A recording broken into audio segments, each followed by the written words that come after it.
유학을 끝까지 간 나라. 활활 태운 거지요. 제자백가가 막 난무하던 춘추전국 시절에 예를 들면 법이 중요하다, 병법이 중요하다. 당장 눈앞에 보이는 문제를 풀려고 했던 집단들이 많았고 그 사람들이 사실은 성공을 많이 거뒀어요. 그리고 그 사람들이 공통적으로 다 유학을 비판했어. 인이란, 예란, 뜬구름 잡는 거기도 하고 당연한 얘기인 것 같기도 하고 또 이 난세를 해결할 수 있다는 생각도 안 들고 그래서 여러 문서들을 보면 세상 쓸데없는 소리 하는 게 다 유학자다. 그럼 정말 그렇게 버림받았어요. 그리고 그 절정이 진시황이 이제 법가에 의해서 나라를 통일하고 분서경영을 통해서 유교 경제를 불살라 버린 거예요.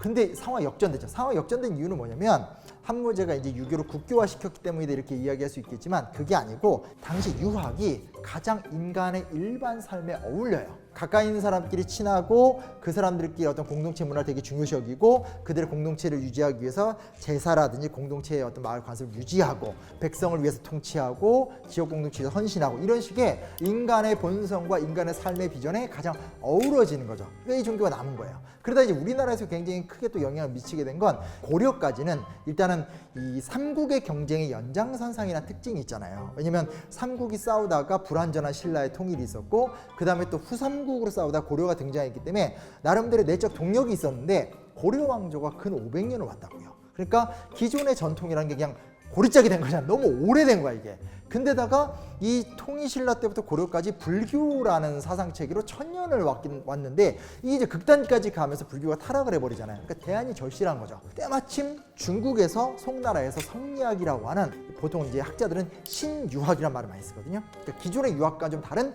맹자 정통론, 맹자를 기초로 해서 굉장히 불교를 비판하면서 새로운 형태의 어떤 철학으로서 사회 사상으로서 신유학인 성리학이 등장을 했는데 이게 이제 공교롭게 한반도의 오래된 문화 그리고 불교 유산이 한계에 달한 시점에 정도전 같은 사람들한테 너무나 대안처럼 보이게 되는 거죠. 왕시의 나라 갈아엎을 수 있어. 왜?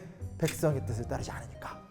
역사혁명 가능하다. 천명은 움직이니까. 이러면서 이제 국가 성립 이데올로기로 확 치고 들어오게 되면서 큰 효과를 발휘하게 된 거고 뭐 퇴계 이황, 율곡이 그 전에는 뭐 조광조 그 이후에는 뭐 정약용 등등이 등장하면서 500년간 이 유학 사상을 계속 심화 발전 변화시키면서 우리만의 역사를 지금까지 쭉 읽어오게 된 거죠. 근데 여튼 유학이 이렇게 드라마틱하게 들어와서 빡 적용이 된 건 우리나라 유일해요. 중국은 유학도 있지만 민중들은 일단 도교 믿고 그리고 불교 믿고 기본적으로 중국은 하나의 세계로 통일될 수는 없는데 우리가 어쨌든 나라도 작고 그랬을지 모르지만 아무튼 유학을 성리학을 끝까지 간 나라 활활 태운 거지.